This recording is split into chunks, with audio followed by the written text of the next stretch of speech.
আসসালামু আলাইকুম বন্ধুরা গার্মেন্টসের নতুন হিসেবে যে চাকরিটা পাবেন সেটা হচ্ছে এই আয়রনম্যানের চাকরি। যে চাকরিতে অতটা যোগ্যতা বা দক্ষতার প্রয়োজন হয় না, শিক্ষাগত সার্টিফিকেটের প্রয়োজন হয় না, বাস একটু চোখের দেখাতেই আপনি এই কাজটা করতে পারবেন। একজন আয়রনম্যান নতুন হিসেবে একজন আয়রনম্যান হতে হলে আপনাকে কী ধরনের কাজ জানতে হবে, কোন বিষয় জানতে হবে, চলুন বিস্তারিত আমি আপনাদেরকে এই ভিডিওর মাধ্যমে হাতে কলমে কাজ দেখিয়ে এবং শিখিয়ে দিই, যাতে করে আপনি সহজেই একজন আয়রনম্যানের চাকরি নিতে পারেন। আপনার যদি শিক্ষাগত যোগ্যতা নাও থাকে, তারপরেও আপনি ন্যূনতম 8 পাস হলেও এই আয়রনম্যানের চাকরি করতে পারবেন। বন্ধুরা দেখুন, এখানে কিন্তু দুইটা নিয়ে কাজ করতেছে। প্রথমত আয়রন সম্বন্ধে আপনাকে জানতে হবে যে আয়রনটা কি। এখানে দুই ধরনের আয়রন হয়, একটা হচ্ছে স্টিম আয়রন আর একটা হচ্ছে বাংলা আয়রন। স্টিম আয়রনটা হচ্ছে সরাসরি স্টিম লাইনের সাথে যুক্ত থাকে, আর বাংলা আয়রনটা হচ্ছে পানির বোতলের সাথে যুক্ত থাকে। এখানে একটু লক্ষ্য করে দেখুন, এখানে যে ছেলেটা কাজ করতেছে এটা হচ্ছে স্টিম আয়রন।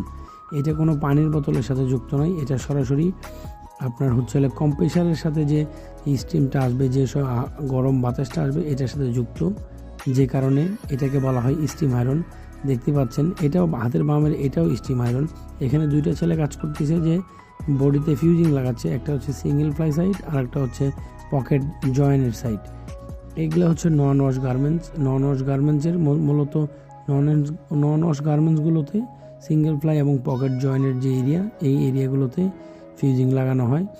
এটা হচ্ছে আয়রনম্যানের কাজ। একদম দেখেন, আপনি খেয়াল করে দেখেন, এই জন্য যে আপনাকে যে বিষয়গুলো মূলত জানতে হবে, এখন আসি সেই বিষয়গুলো। তো কাজ সব একই, আপনাকে আয়রন করতে হবে। হয়তো সুইংয়ের জন্য যেটা হবে সেটা হচ্ছে যে বডিতে ফিউজিং লাগাতে হবে, বডি ভাঁজ করতে হবে, পকেট আয়রন করতে হবে। আর যদি ফিনিশিং আয়রনম্যানে যান তাহলে আপনাকে ফুল বডিটা আয়রন করতে হবে, যেটা একটু আপনার জন্য টাফ হয়ে যাবে। কিন্তু আপনি সুইং আয়রনম্যানে জয়েন করলে অবশ্যই আপনি একদম ন্যূনতম যে কাজগুলো এই কাজগুলো করতে পারবেন। তবে এটার জন্য যে বিষয়গুলো আপনাকে জানতে হবে সেটা হচ্ছে যে আপনাকে যদি প্রশ্ন করা হয় যে আপনি কী আয়রনে কাজ করেছেন, আপনাকে বলতে হবে যে আমি স্টিম আয়রনে কাজ করেছি। যে স্টিম আয়রনটা কেমন বলে, যেটা ডাইরেক্ট কম্প্রেসারের সাথে যুক্ত থাকে এবং ওখান থেকে গরম হাওয়া বের হয়, এটাই হচ্ছে স্টিম আয়রন।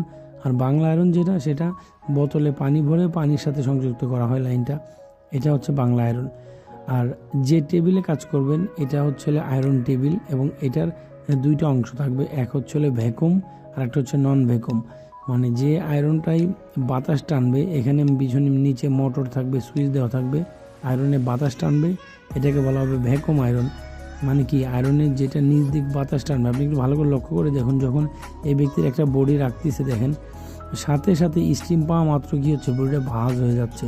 একটা চাপেই বডিটা কত সুন্দর শেপ চলে আসতেছে। কারণ হচ্ছে যে এখানে যে আয়রনটা ব্যবহার করা হচ্ছে এটা মূলত স্টিম আয়রন। আপনি দেখতে পাচ্ছেন আয়রন এবং সাথে বৃদ্ধাঙ্গুলের যে সুইচটা ব্যবহার করা হয় এটা হচ্ছে স্টিম আয়রন, এবং নিচে ভ্যাকুয়াম টেবিল। দেখুন, এখন আমি আপনাদেরকে কয়েকটা কাজ দেখাচ্ছি ইজিলি। এগুলো হচ্ছে আয়রনম্যানের কাজ। দেখতেই পাচ্ছেন ওই যে 3টে মার্ক করা আছে, এবং মার্ক বরাবর মাঝখানের মার্কে এই বডিতে যে কাটমারটা ব্যবহার করা হচ্ছে সেই কাটমারটা দেওয়া আছে, আর দুই পাশে 2টা ফিউজিং লাগানো হচ্ছে। এগুলো হচ্ছে আয়রনম্যানের সহজতম কাজ।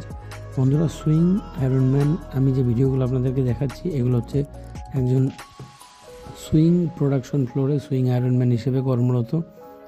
এখানে আপনার যে যোগ্যতার প্রয়োজন হবে তা হচ্ছে ন্যূনতম 8 পাস, এবং ন্যূনতম 8 পাস আপনার বাংলাদেশের নাগরিকত্ব সনদপত্র থাকতে হবে।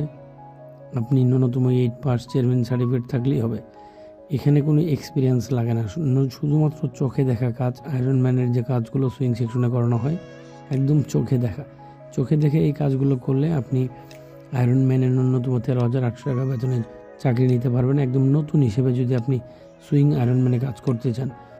এই কাজগুলো মূলত হচ্ছে নন ওয়াশ গার্মেন্টসের কাজ, এবং ওয়াশ যে গার্মেন্টসটা হবে সেইটার যে কাজটা হবে সেটা হচ্ছে পকেট আয়রন। সুইংয়ে আপনি যে কাজগুলো করবেন, প্রথম হচ্ছে body fusing, double fly, single fly fusing, belt iron, pocket iron. আমি আপনাদেরকে এখন পকেট আয়রন করে দেখাবো যে একজন সুইং আয়রনম্যানের যে কাজটা সবথেকে বেশি যে কাজটা করানো হয় সেটা হচ্ছে এই পকেট আয়রনটা। দেখতে পাচ্ছেন একজন আয়রনম্যান কত সুন্দর দক্ষতার সহিত একটা টিনের প্যাটার্নের মাধ্যমে আয়রনটা করে দিল। এখানে যে আয়রনটা ব্যবহার করা হয়েছে এটা হচ্ছে বাংলা আয়রন। আপনারা দেখেন এটা হচ্ছে বাংলা আয়রন, এর সাথে পানির বোতল ঝোলানো আছে, একটু লক্ষ্য করে দেখতে পারবেন। বন্ধুরা, আশা করি ভিডিওটি আপনাদের উপকার আসবে। আসসালামু আলাইকুম।